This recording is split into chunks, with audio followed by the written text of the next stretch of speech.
Il y a un couple sur 4 qui un jour vivra une fausse couche. Il y a un cas de figure qui est plus compliqué, c'est si toutefois la grossesse elle s'arrête, que ce soit alors qu'elle n'ait pas été annoncée. En gros, on fait une fausse couche ou ce qu'on appelle aussi un arrêt naturel de la grossesse alors qu'on ne l'avait pas annoncé. Comment gérer ça? Comment gérer quand on l'a annoncé, qu'on est parti en congé maternité et qu'on a perdu son enfant et qu'on revient sans l'enfant?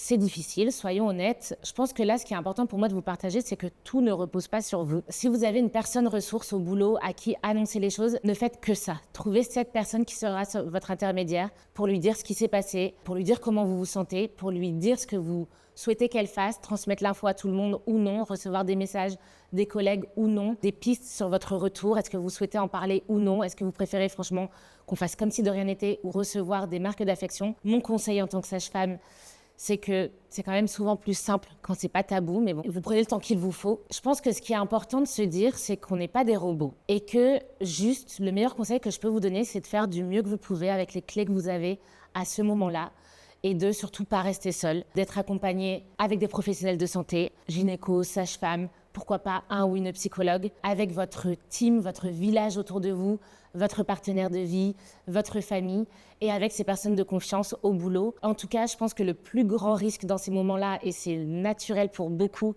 c'est de s'isoler. Mais peut-être s'il y a juste ce conseil où je vous dirais, là, forcez-vous un peu, c'est justement de ne pas vous isoler parce que je vous assure que quand on attrape les mains tendues, en fait, ça vraiment, ça aide. Donc je pense que c'est le meilleur conseil que je peux vous donner et de vous rappeler que ce n'est pas de votre faute.